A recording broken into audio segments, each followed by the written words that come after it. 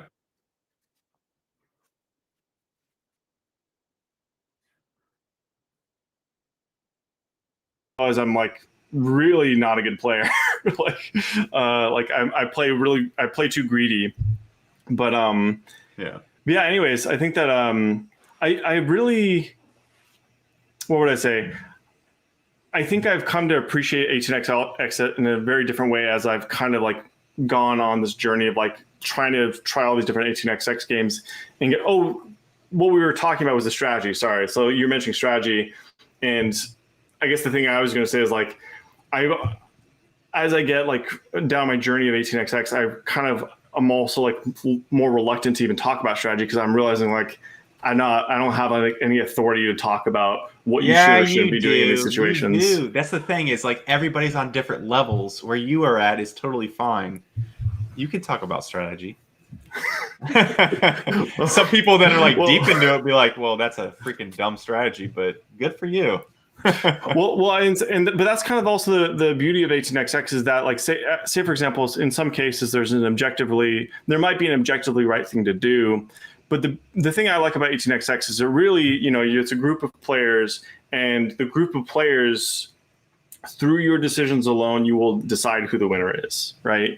And so I think kind of circling back, I didn't mean to do this, but circling back to the thing that I was talking about originally when I was talking about what I was seeking in games is I kept playing all these games and I felt like none of my decisions matter. Why am I playing this, right?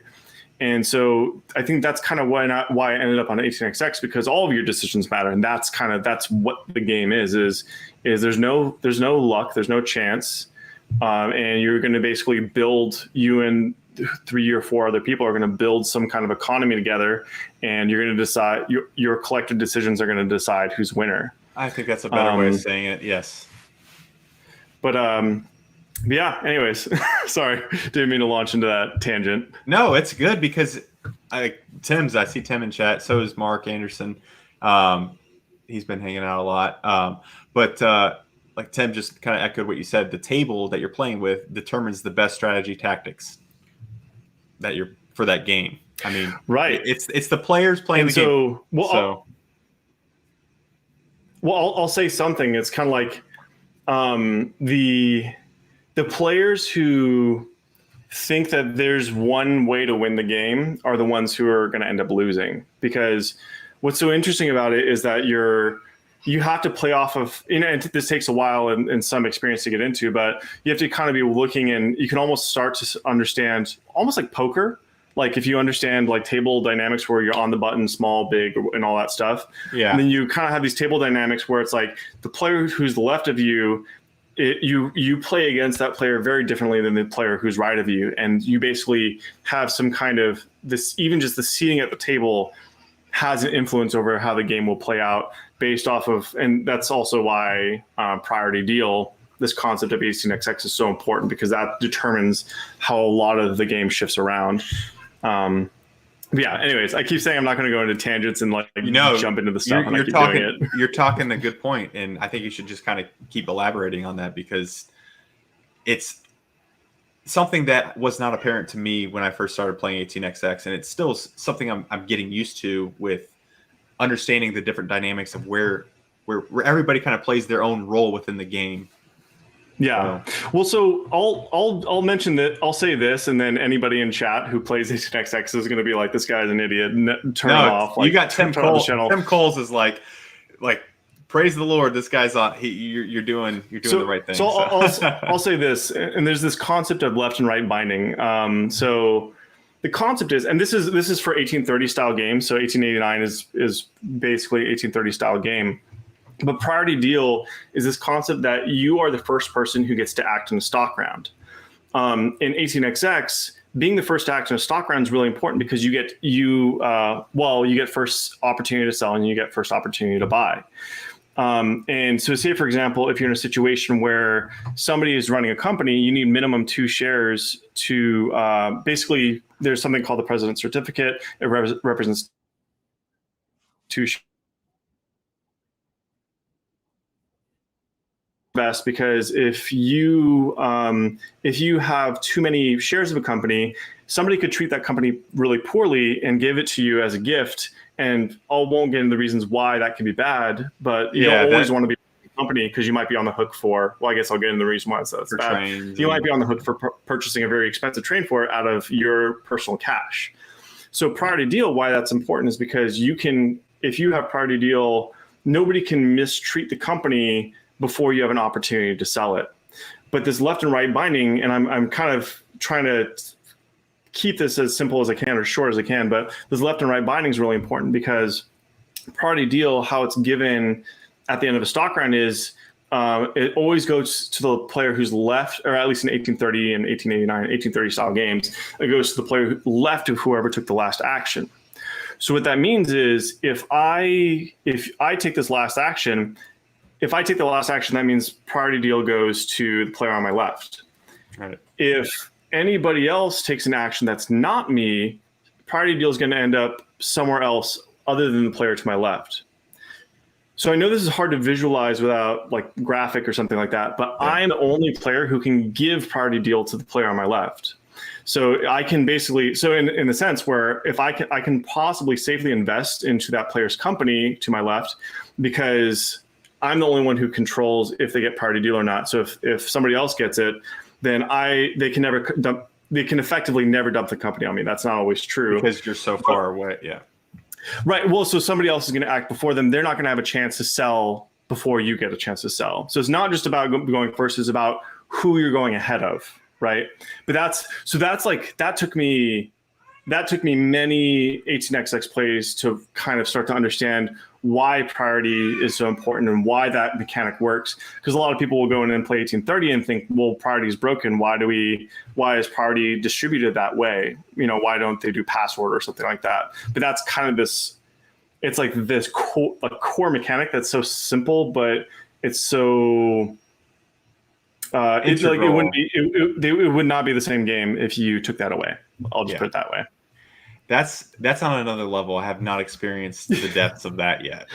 And just hearing you talk about it makes me really want to get out there and just kind of like understand a little bit better that situation with priority deal. So when I always play, that's the thing is it goes deep. Yeah. And I'm always, go ahead, sorry. I was just gonna say when I'm playing, I'm like, I want to be priority deal so I can be the first to determine what I'm going to do at the stock market after these operating rounds. And whereas you're thinking of like, okay, well, that's exactly it. Right? Yeah, but like you're trying to position it so what's in your interest at that time. Maybe it's you're not going to get the priority deal, but I want to position myself so that I'm somewhere where I want to be based on what's going on, and that's the kind of depth I'm talking about. Not just about going first. Yeah. Tim Coles is bringing up waterfall auctions, which I think is so cool.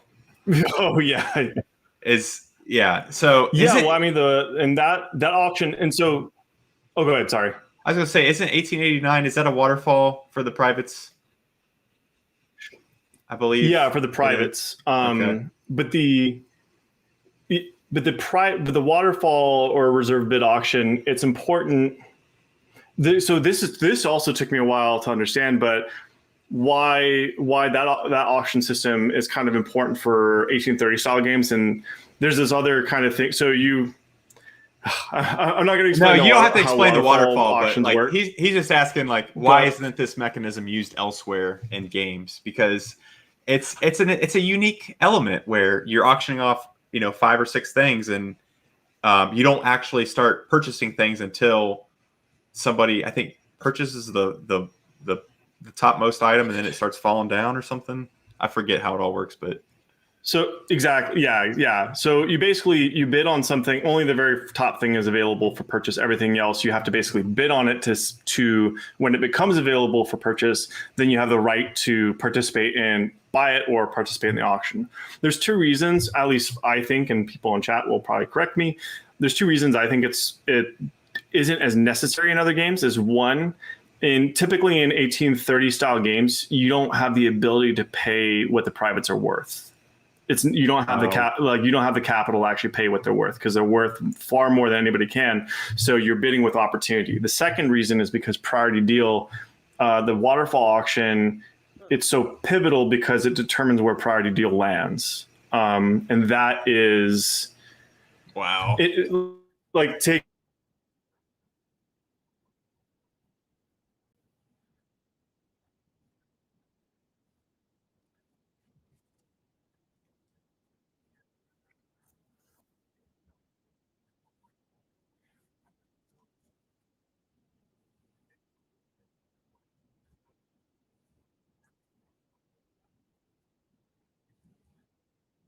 Really worth the.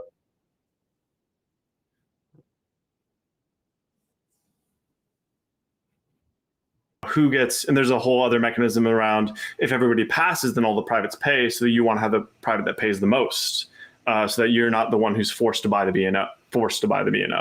Yeah. But yeah, so I mean, there's like all these. That's the thing about 18xx, and I think that's why 18xx has been played so religiously for all these decades, is because there are a lot of these really subtle things where I think they really aren't. And that's kind of my philosophy and why I even got into publishing 18xx, is because my feeling is that I want to like print these games that I feel that you can play over and over and over and still keep getting these little things out of them. I think 18xx really is a genre that has that, where you can you can give it the repeated plays and it'll still keep standing up to the depths. And like, I'm thinking of the most recent game that I've been playing, the most recent games I've been playing. It's like, I'm discovering stuff on my 30th, 40th play kind of thing. Yeah. And I still feel like I don't have a good enough grasp. I still have to keep diving in. Isn't that like one of the greatest feelings though, when you're playing a game and you just, it's hard to bring it to words, but like you're playing a game and this revelation comes to you about the design. Like, wow, I can do this in this game. I didn't even see that was a possibility. That never like crossed the Matrix my mind. opens up. Yes. And that feeling is just so like, how, and then you sit there and you go, how the hell did somebody design this? How did they even like think to do that? It's like you uncovered their secret magic trick. Like, hey, you found out my trick. I wonder if it's a fluke sometimes. Like, I sometimes wonder if it's a fluke, and then I remember then I remember Francis Tresham designed Civilization, so like maybe not. Like, I think he just had some kind of brilliance, I don't know, some kind of divine inspiration or something. But yeah, it's great. Like, to even 1817, for example, there's all these. It's this 1817 is the really financial 18xx game, or I call it the big one. Basically, there's a lot of. Yeah, but I don't like the, hey, are there shenanigans? Is this the operational or financial one? Yeah, I will say, though, that it's like because I think it gets broken up into that, but there's so much more. I feel like it's a little bit of an oversimplification. But 1817, I mean, really does have it's a financial toolbox, I guess is the way to call it, because you can do a friendly sale. I want to sell my company to your company and we merge them, or I can take loans and I can put my company into acquisition, or I can take a short sale of your company. I can like sell shares that I don't own. So it has a lot of stuff in there. And then I know there's the Seattle group is the one that I know that plays the most of it, or like Seattle groups of 18xx players, and they have like 300 or 400 plays of this game. That's like a 6 to 8 hour game, and they play it every week since like 2012 or something like that. Wow. Yeah. Yeah, I don't know, man. That's a lot. That's a lot of time. My one that I've really gravitated towards is 1882. Tony Fryer. Short and sweet. Yeah, it's 4 hours, and there's the briefcase companies where you can just open them just to influx a lot of cash, and you just take that cash for your own major company. Just that was a concept that I heard about, but I didn't really understand how the mechanics work.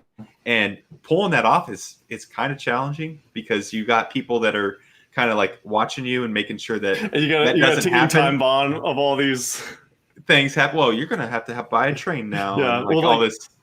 Yeah. But I mean, it's a really interesting. No, I was just gonna say, like, that whole briefcase company element to 18xx is just something that I've heard about, and I just didn't understand how it fully worked mechanically, and to be able to do that myself was really rewarding, and still learning how to do it all. But this is another element to the gameplay that I love.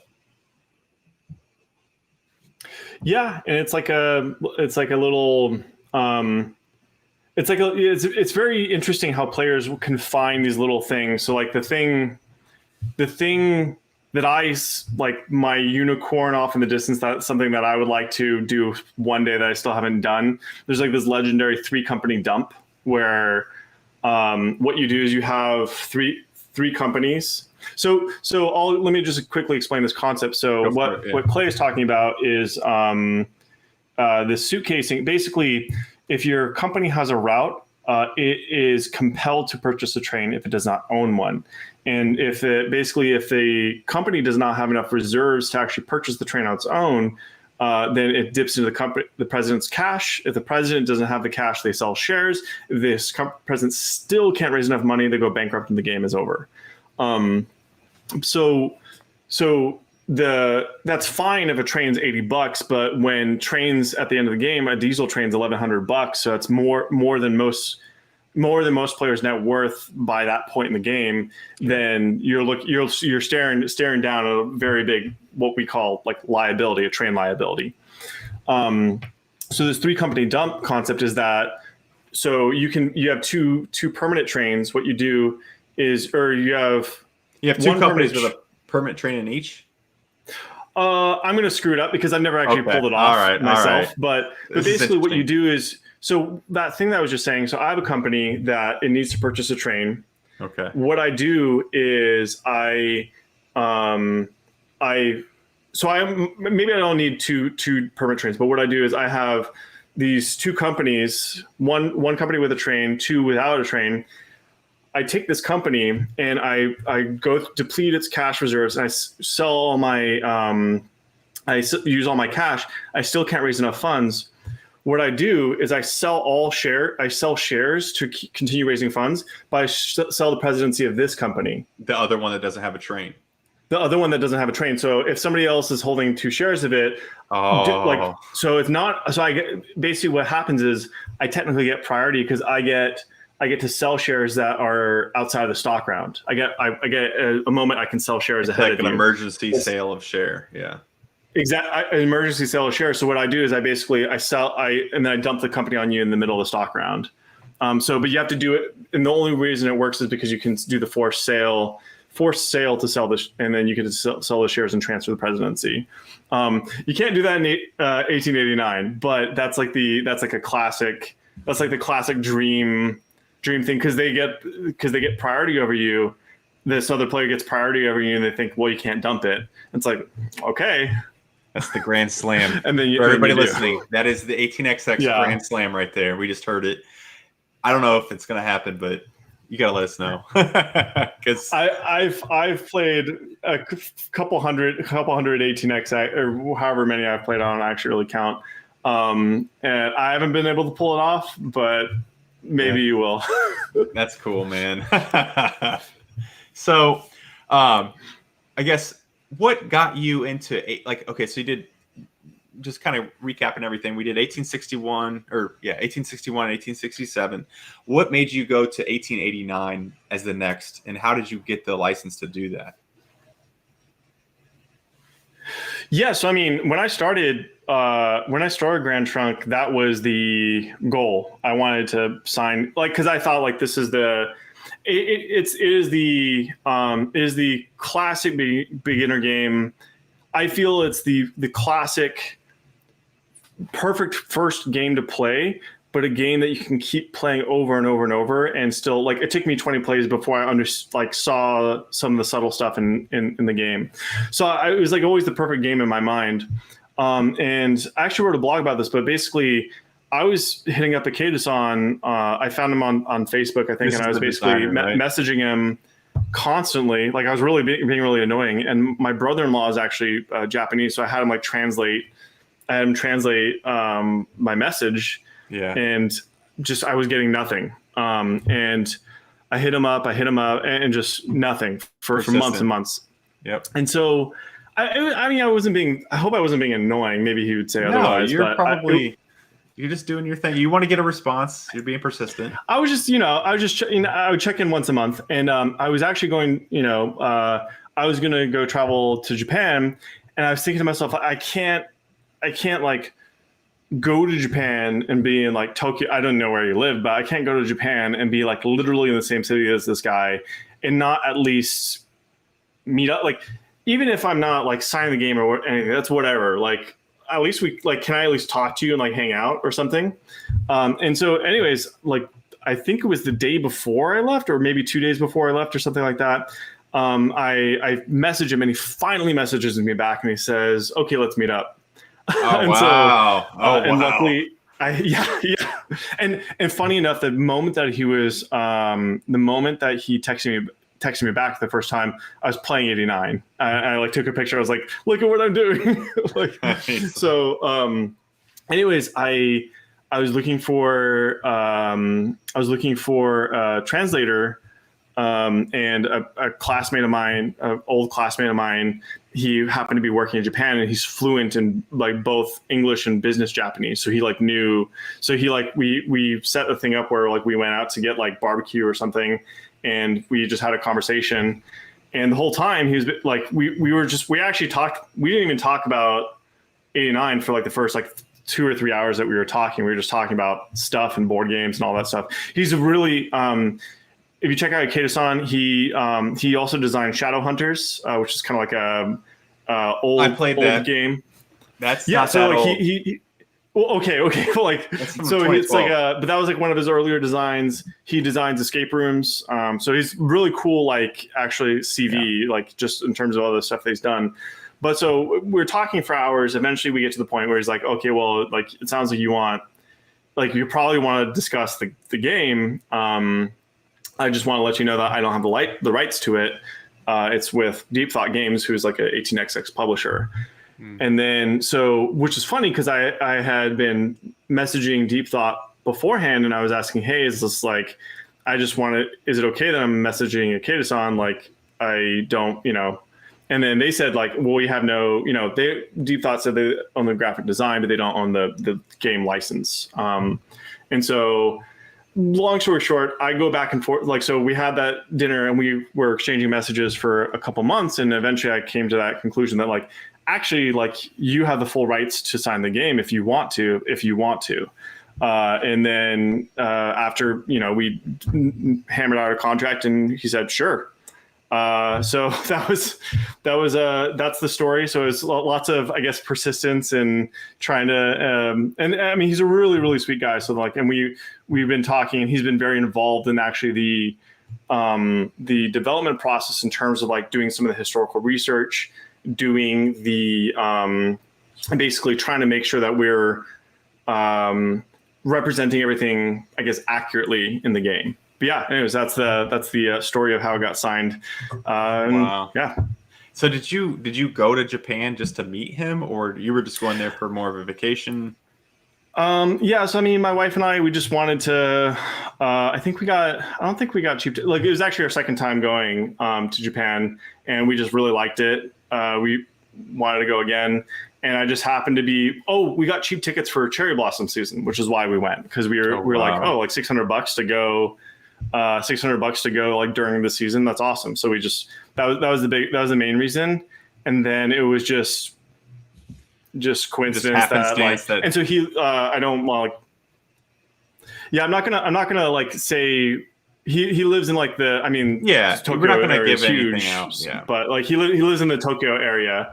And so then it was just like, I'm going to be there for a week. So I'm sure we can find a night to meet up. That's awesome. That's awesome that he was open to doing that. And I mean, it sounds like you guys hit it off right then and there. Cause that's great, man. It was really, I mean, it was fun. I mean, like obviously we're like had the, translator, but like it was a really, really fun. It was actually really, really fun evening and really cool to hang out with him. And he actually gave me like one of his other games that he had been working on. It's like this tiny little. Oh wow! Like he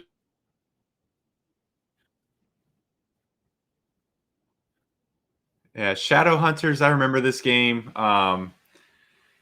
It's been a long time since I played, but I had no idea that he did that. That's yeah, that's pretty cool. So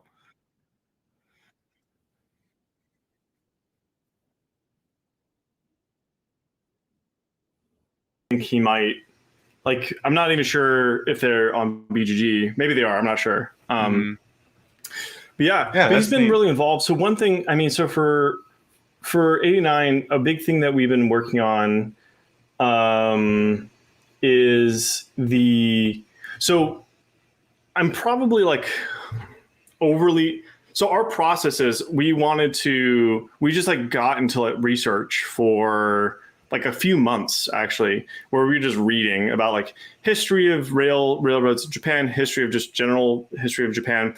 Iketo-san was trying to pull up like railroad history for Shikoku itself, for the island, and there just really wasn't much. There's not much online. He even went to like a library in Tokyo to like try to dig some stuff up, and like he wasn't able to get a whole lot. But it was really fun to like, for this project, to go in and kind of, I mean, because there are historical games, and I don't think you have to make everything historically accurate, because it's not a historical document, it's a game. But at the same time, we kind of want to apply, I think that not everybody knows about. Say again? Like, you want to apply some of the historical nature of railway in Japan, I guess, to it. Am I wrong? Or no, you're right. I think that, I mean, we were just kind of that's just kind of our process at this point. Is I just wanted to, like, because if you're going to read all these like history and all the stuff about Japan at that time, it's not going to change the way that, like, it's not going to have a huge impact on the end result of the game, but it kind of influences like lots of little details and things of the time. So the interesting thing to me, and I'm going to write a blog about this eventually, but the thing that was really interesting to me is that so Japan had sakoku. Anybody listening, I'm going to like butcher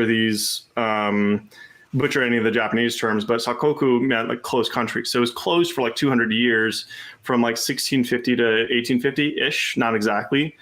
And so at the time, there was not really, Japan had basically a no in or out foreign policy. So they don't want any technology or culture or anything coming from out of Japan. And then around 1850, 1860, all that changed, and it was not just like, hey, we're open. It's like we are open for business, and it was like a diametrically opposite approach, where let's take as much as we can. So like basically take as much outside influence as we can. Wow. Rapid change and all that stuff. So you can imagine that in 1889, after that, for a couple of decades, it's this really bizarre juxtaposition. And this is, again, like, this is from, I'm not a historian, this is from my readings and kind of my interpretation of it. Anybody who's more knowledgeable about this in chat, please come in and chime in and correct me where I'm wrong. But it was a time of rapid modernization, and the railway was seen as a symbol for that modernization. They kind of all actually really embraced it. I mean, obviously there's going to be people who are opposed to it, but you have these kind of, this Edo period was like before the Meiji era, when all this modernization started happening. So you have this kind of like dirt roads with kind of little shops on the side, and you have this, giant railroad and power lines popping up in the middle of it. And so it's this kind of almost, I don't think this is the right word for it, but it's almost like chaotically modernizing, where it's like so much is happening so fast. It's a big jump. It's a big jump from where they were to where they're going, kind of thing. Do you listen to, exactly? Do you listen to any hardcore history with Dan Carlin? I used to. It's been a long time. He has a great episode where he goes into this. I think it's like I think it's Supernova in the East is the. Anyways, it's one of the. He's got one of them, but he goes into this a little bit, and he talks about how the Industrial Revolution had 200 years to kind of like gestate in the UK and in the stateside, but basically all those philosophical and technological changes, all those things. When the Meiji era hits, it's just like open the floodgates and all this information. So it's this kind of time of rapid modernization. And so part of what our thought process is that, like, we want to see if there's a way to capture that. And I know that's like, hey, it's really kind of hard to do that. Actually, let me see if You want Clay, would you like to see something? I would love Also, to. you know, also, I'm talking. Please don't cut out though. That's the thing. We can't have you cut out. No. You might have cut out just a little bit, Okay. but I think Alex, you have to let us. Okay. I'm going to scroll up on this to see if we can see that. That is beautiful. It's coming out a little blurry. Actually, I might share. Should I share a different? Oh, actually, Alex, is it cool if I do something? He's going to. I'm going to do this. I'm going to do this real quick. I'm going to. Are you sharing? I think I'm going to unshare. Alex. Well, I was going to unshare the thing I was sharing before, and I was going to. Okay, let me do this. Okay. That's this. So you're trying to capture this whole, like, it's almost like like you said, the Industrial Revolution condensed into a short time frame, and you're capturing that. And so that was really capturing that big time. Yeah, I mean. Yeah, and we were legitimately trying to think. I mean, so I don't think a game is a historical document or anything like that, but that was kind of our thought process. Was this is going to be a lot of people's first time really seeing a period on this island. Not a lot of people know about even Shikoku as like, oh, is that a Japanese island or whatever? And so yeah, we basically. I mean, here you can see the carriage. You're going to have these little shops in a dirt road and people, a guy pulling a pole cart, and you're going to have trolleys and a giant big buildings and a train running through all of it. And so that was really, we felt that this might be a scene that you could actually see in Shikoku in 1889. That is so fascinating. I did not know that about the history. I mean, the history of different nations, obviously we all can't keep track of that, and be masters on that, but just this little piece of evidence, or like basically all that what you're capturing in this picture is awesome. I had no idea about that. Thank you. I mean, it's all working with Eric and Kareem. It was really fun to kind of go through that. I mean, it was a process of trying to find, and Kareem had a lot of he made an interesting point where and this is I'm not casting any aspersions on the Iron Rail series, but there's a lot of train games where it's like pop a train on the front and say, hey, this is a game about trains. Yeah. One thing that Kareem said was, who are on those trains? People. And so it was also, I thought that was a really interesting point. So that was another thing that we were trying to do, is like, we wanted to put, it's a train game, but I'm going to put people on the cover. So anyways, this is what we ended up going with, and I know that we've been referring it to as 89 most of this time, but I actually, and I got a little bit of flack for this, but I swapped the name instead of 1889 : History of Shikoku Railways.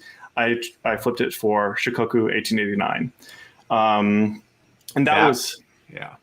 Oh, go ahead. Sorry, Clay. I was going to say that was the question I was going to ask beforehand. Is what do you think about all these? 1817, 1889, 1882, 1830. It's hard for me from the outside to keep track of, what are the differences, but how do you differentiate between these products? And so explain that with the Shikoku 1889, because I really think that shines a lot better than just 1889, So here's the I actually like. I feel like I keep plugging my blog. I wrote a blog about, like, when I announced it, I knew that I was going to get a lot of. I knew what would come, because a lot of people are going to because there's a very strong argument for keeping the name. There's a very strong argument for keeping the name. My point was that I know what the argument is, and I wrote the blog to basically make the point that I didn't come to this decision lightly, and I knew that I was going to get pushback for this, but I wanted to do it anyway. The reason I did it was because, Clay, to your point, like I don't think that remembering things by number is that hard. Like we've been referring it to 89 and very.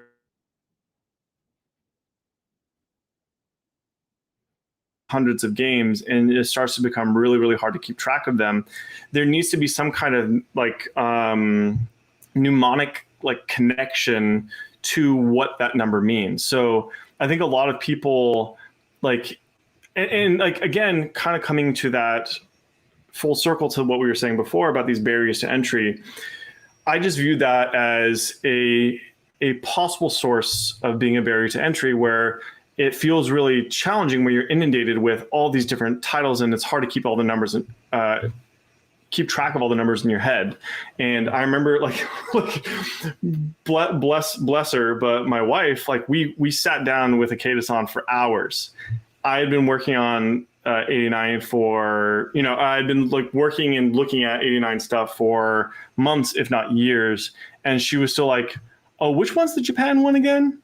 And go. Like, and is that 61? No, oh no, that's the game you just printed. What's the one that you, so, and not to say that like that's a sample of one, but that's kind of also an example of, I think there's a lot of people who, I think it helps to have some kind of thing to attach to the game. I do also think that the individuality of the game is important. So I think that this is a game on Shikoku. So I don't know. I got a lot of flack for it, but I think it's kind of helps to capture a little bit more of the spirit and more of the individuality of the game doing this. And I think there's arguments for both sides, but that's why I made the decision that I did.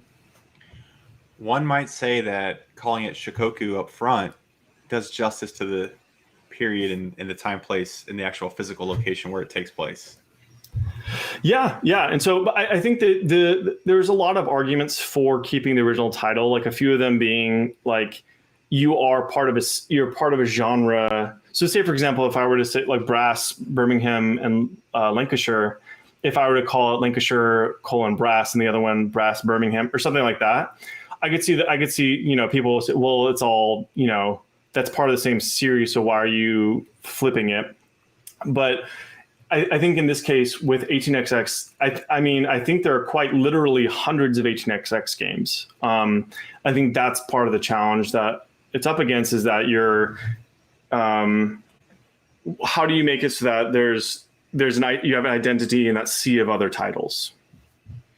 I agree with that. And the Brass, I can see that. But again, there's only 2 titles. And with 18xx, you're dealing with hundreds. So, I commend you for doing that. I mean, if Akeda-san was okay with the name change, I mean, that's he's been on board with pretty much everything that we've been. I'm going to stop sharing this, by the way, just so I can pop over here. Seeing it, he was totally on board with it. Yeah. You will when you had the print copy. Yes. There was a question in the chat. What does the Japanese text say below the title? Or if that's basically just Shikoku. So this is I'm not sharing it. No, it's fine. Yasutaka, but it's 1889 Shikoku. Okay. Yeah. Is what it says. I figured it was kind of the same. So but, I think that's so when you let's hypothetically speaking here, like if you kind of take this 18xx genre and really open it up and start getting a lot of people that have not really been able to, maybe been too intimidated to try 18xx, how do you see yourself differentiating the titles going forward down the line, I guess is what I'm asking. I mean, it's kind of a big hypothetical, but because right now you have all these, it's 4 digits, and some of them do have like 18 mechs and 18 CZ, which we talked about earlier. How do you, it's really, that's like kind of a nut I've not been able to crack. It'll depend on the game. Yeah. I think it'll depend on the game, because so far my model has, like, I think 18xx is kind of because it's a game, you have a game system. I think it's very, what I typically see is like the publishers will find a look and just stick to the look, and then like that's just kind of how they do it. I mean, It's hard to say, but for me, I just try to do what makes sense for the game. And for this, it kind of made sense. Like, I don't have to like, it's possible that the next game will be, 1801. Like, it could be just the number. It might be the same format where it's like some word and then the number. It might not even have a number. I don't know. I think the main thing for me is that I kind of want to see, like, I want to do what makes sense for that particular title. I don't know if that answers your question. No, you're looking at it from the individual product's perspective, which is good because you want to make every product succeed to the highest possible, success as possible. So that's a great way of looking at it. So yeah, just take it one game at a time. So, but yeah, are you when's the Kickstarter going to launch for this one? That is a good question. So I'm going to go ahead and first off just apologize to everyone who has been waiting for, like, I think I announced this thing right after the 61, 67 Kickstarter closed, and then people have been waiting. Like, this thing has been signed for like 2 years now, and then people have been waiting for a long time. Part of the reason, and I also wrote a blog about this, but part of the reason is I'm trying to front load as much as I can. So essentially the rule book for 61, 67 was the hardest thing I've ever done, aside from probably being a dad. I wonder if the 61, 67 rulebook was harder than that so far. And it's this like, but so I didn't have the rulebook complete enough when I launched the Kickstarter. And like, you'll remember, if people who were in the Kickstarter, they'll remember I was sharing drafts at the time, and I didn't realize how much work there was still ahead of the line. So a big thing has been getting the formatting right. I wanted to get the rule book to a point. I wanted all the stuff to be at a point where I could say, like, if I wanted to, I could hit print today and it'd be fine. Like, that's kind of what the state I wanted to get the components to. And for 61, 67, I didn't do that because it was my first time going at it. And I was really worried about, I wanted to like get as much feedback as I could from during the Kickstarter. One of the challenges with that is that you get a lot of feedback, and then you realize that, like, I mean, you can actually use quite a bit of it, but it didn't have so much of an impact that I wasn't going to, like, how would I say it? I could still basically come to, like, basically have things at the finish line when I launched the Kickstarter, and I could still incorporate feedback. Given the kind of feedback that I was getting, I'm not being super clear, but long story short, I wanted this to be as close to finished product as I could, so that I didn't have to basically tell people that, like, there's more delays. Basically, I'll tell you, I'll preload the delays. Basically, I remember the trays were a little bit of a sticking point. There's a lot of design process, and we don't even have to talk about it. We don't have to talk. Oh, about I'll talk about it. So the trays is such a sore point for me because it's like we spent, oh my god. And it's like, I mean, I think a lot of people say to me, like, actually, they really like the trays. So the big, okay, so can I rant to you? Can I rant? Yeah, bring it on, baby. So the deal with that is there's 189 tiles in the game.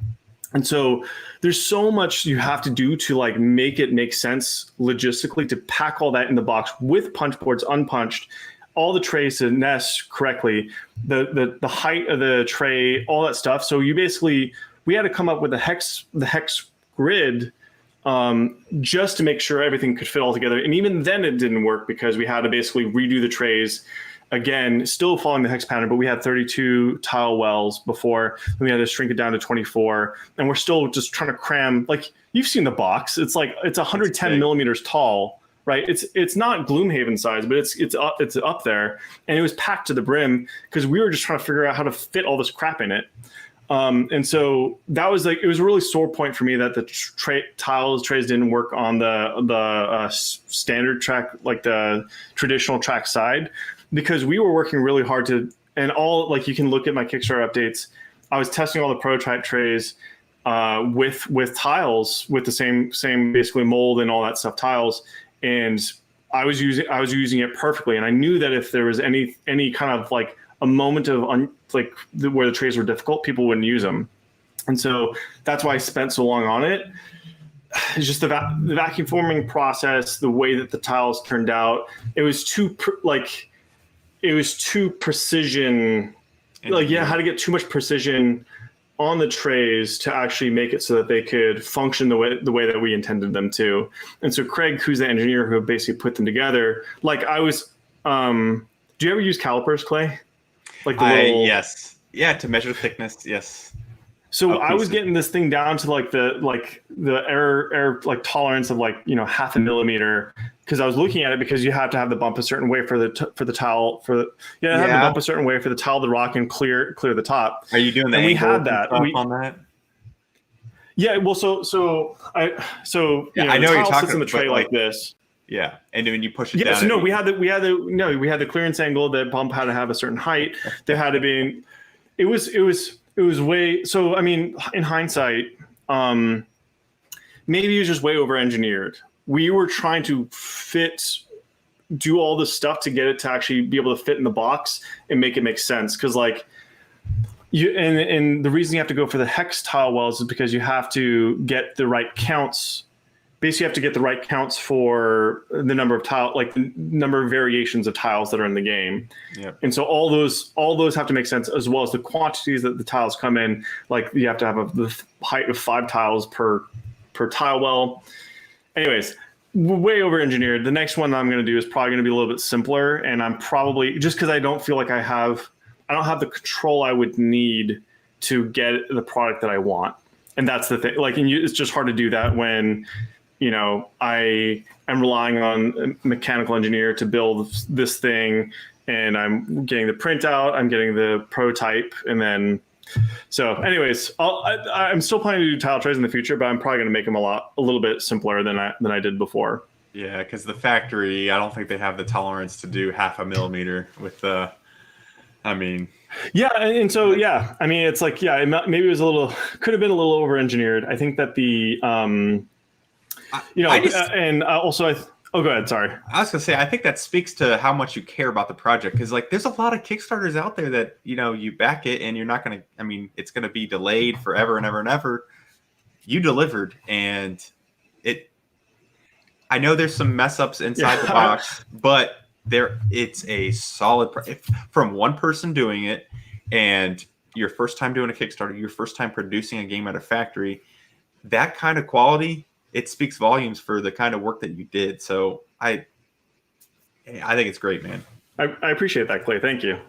Yeah, but yeah, and like I still look at it, and I like see those little things, you know, those little things still like jump out at me, like but it's definitely been a learning for next time. I think the big thing for me was like, I was like, I'm putting my name on all this stuff. I don't want to I really, really like board games. I don't want to like be excommunicated from the board game community for like screwing up their, like something like that. So I was like, imposter syndrome. I don't know if you experience this. I have like such bad imposter syndrome, like where I'm like, oh God, like, how is everybody else doing that? Like, is my stuff? So anyways, to get your approval, Clay, to say that I'm doing something, it's like, okay, maybe I'm not screwing everything up. No, you're doing a good job. I mean, it just thank you. Because, you know, it just shows. I mean, you can just tell naturally because you're caring about the product and you're wanting it to be this centerpiece for you based on your vision, and you're going to take all these things that you've learned from print 1 to print number 2 with 1889, and it's going to be even better than the first one. That's guaranteed. It's going to be better, but. Yeah, and you got people in the chat that are just kind of echoing those same sentiments that a lot of people are saying, like, there's no rush. Take your time to get it right. We'll be here when you're ready. So, it's worth the wait. I'll see you in 2024. All good. Once the shipping crisis is over, we'll be all good. No, by then the shipping container will be $100,000. But I was talking to I think it could be. I think this. My hope, and I was talking to, do you know Cole Worley?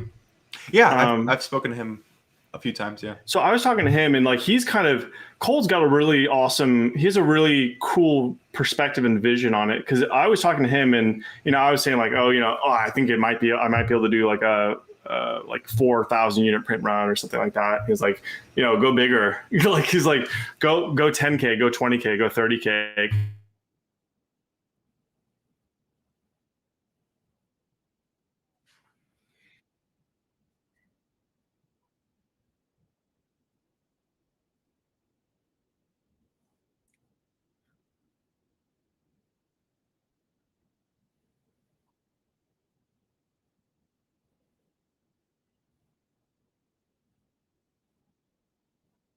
Designer, but if you can have a game, I've seen games of Feast for Odin last for 6 hours, and I've played 1889.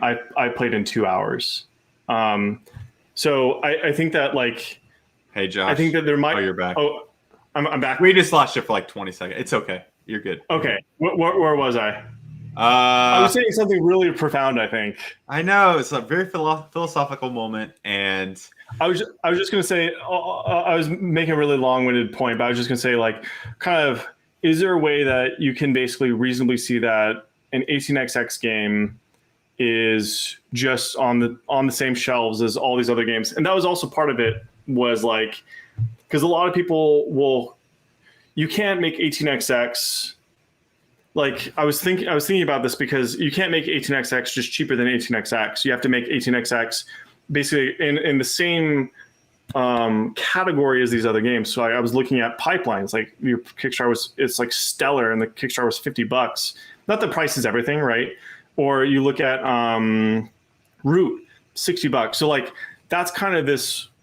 I think we need to bring 18xx to come and compete with those games, to be a possible alternative to those games, instead of just 18xx being this offshoot of board games. We need to bring it within the board game genre. And that's where all those barriers to entries talk was. But that's what I see. What you're doing is, like, you're trying to pull it back from this niche market and say, hey guys, this is for, this can be played by anybody.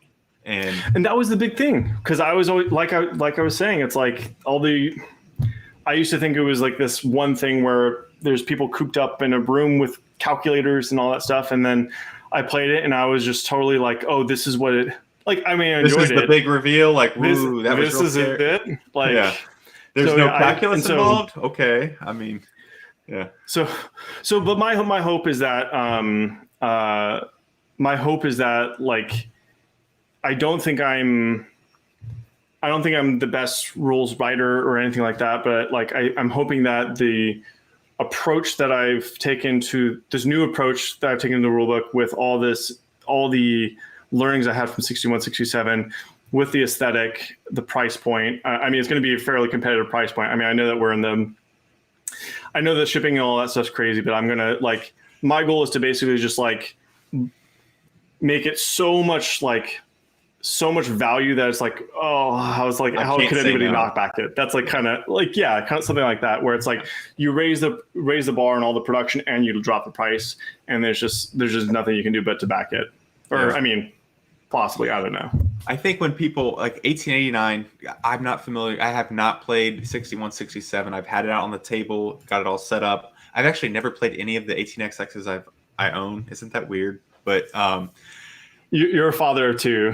Yeah, it's hard to do that, but like 89, I played a lot, and I think that's going to be getting to the table a lot. And it's you bring up a good point, where you're going to take this genre and bring it to the forefront of gaming audience and give people the chance to play it and appreciate it for what it is. And I think you will see a lot of people come into that. We've seen it with the Iron Rail series. I know it's kind of like a different beast, so to speak, but when we went to PAX Unplugged, one of my favorite stories. There's a lot of. Oh, go ahead. Or do you want to tell it? Or? Yeah, I was just gonna say, like, we had Irish Gauge on the table, and PAX Unplugged is a big video game crowd, and we had a lot of people come by and see a hex grid map and say, "Well, this kind of looks neat. I'll jump in and play." And we're getting to play in really fast, and they walked away like, "Wow, that was a lot of fun. I never thought I would like this game." And I see something similar to that with 18xx, and I hope people give it a chance for what it is.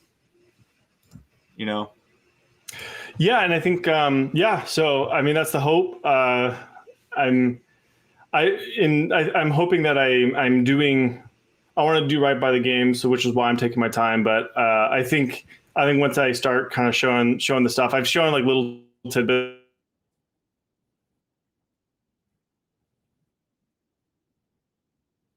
I think people are really going to like it. I think you got something good going on, and I think you're going to have a very successful Kickstarter. So I think the message from chat, I'll echo that, is take your time with it, do it right, and we know you will. So we're excited for it. But yeah. So, but yeah, man. I just wanted to get together and chat with you. I think it's fascinating how you started Grand Trunk, and you did a hell of a job. And I cannot wait to see what the next 1889 looks like. And I've got high hopes, and I think you'll deliver. So I'm excited. I appreciate it, Clay. Thank you so much. And I'm going to flip that back on you. I mean, it's been really cool to see kind of, I mean, I know it's not the same thing, but like, it's so cool for me to see like Capstone that, you know, basically I remember when you signed, I think it's when you got like Terra Mystica. And I remember thinking that felt like that was the coming of age moment for Caps, or just, you know, you went from being this guy kind of doing these like Arkwright and all this, not like, I won't call them indie games, but it was kind of the Terra Mystica already had like this reputation for years of being this amazing game. So just when you like, I remember thinking like that was like a huge moment for you. So I don't know if you feel the same way, but anyways, I also want to like say kudos to you. I love what you're doing with Capstone. I think that you're taking exactly the right direction. So I'm loving it. Well, thanks, man. I think we both have some similar, I guess, business practices and thoughts about how we want to promote things. And, you know, we're not just doing it just to do it. It's a labor of love, and we want to put our heart and soul into it. And I think that really shows. Well, this comes back to like one of our earlier conversations. I think we had this conversation back in like 2018, 2019.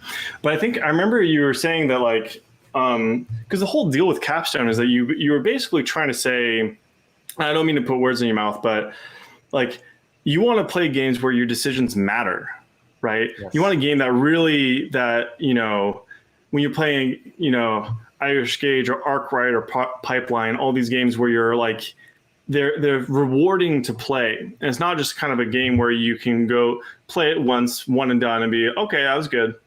That's all I needed from it. You're looking for, you're basically trying to get games that people are going to value and cherish, and that have the depth to stand up to those repeated plays. And so I think that's kind of, I think actually, I mean, the fact that there's a desire for 18xx, the fact that Pipeline and all these games are doing so well, I think it's kind of a testament to that. There is a hunger and there is a demand for that type of experience, right? And I think that, you know, I think publishers possibly underestimate that, how much desire there is for that. Yeah, I think one thing that when I started Capstone, I really think that you're on the same train of thought. Did you get it? Train of thought. Was I just, that light bulb moment when you realize a deep game and it presents you something that you didn't see before in your 3 or 4 plays previously, and you uncovered this, and it does require a little bit more brain power, so to speak, where your brain's gonna be a little toasty after playing the game, but that experience and that kind of mental obstacle course that you've gone through was rewarding, and it's kind of I tell my wife she enjoys games, but nothing like of the 18xx style because of the mental gymnastics you have to do. But I tell her, like, it's like working out your body. Instead of pumping iron, you're working your brain cells really hard, and that's a good thing to do, and it keeps you sharp. And we talked about that at the very beginning about how just playing games in general is just good for your mental health. It's good for your just overall logic. So I think you're on that same boat. Yeah. So, but yeah. Yeah, it may not seem this way, but I was feeling it may not seem it hearing me talk, but I felt like I was kind of almost at like my smartest moment, like when I was playing a lot of 18xx games. I felt like I was able to process information a lot more quickly. I don't know if that's scientifically accurate, and maybe I'm just imagining that, but I remember just thinking like I was able to just do, once I got into the rhythm of it, I was doing mental math really quickly, and I was able to put like watch stuff and manage stuff in my brain. Because I was saying this to you earlier, Clay. I cannot multitask at all, and so like I was getting to a point where I was kind of starting to do it. but anyways, you need to jump back in and play more 18xx. That's the lesson we're learning right now.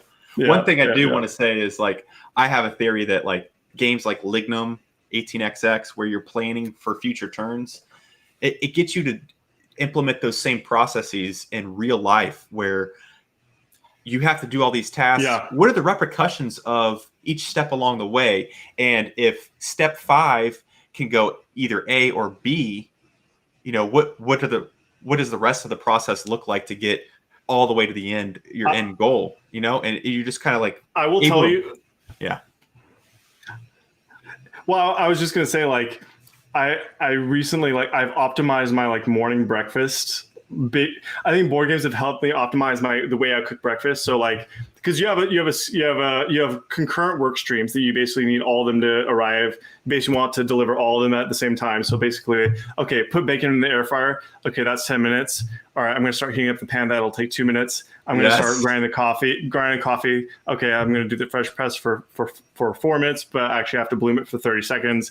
And then I have to whip the eggs. So basically I have like my process. And I know this sounds really horrible and nobody wants to ever play games with me again after I said that. But like, I didn't optimize the way I like cooked breakfast before, and like basically try to get all my work streams, cut down my deliverable time.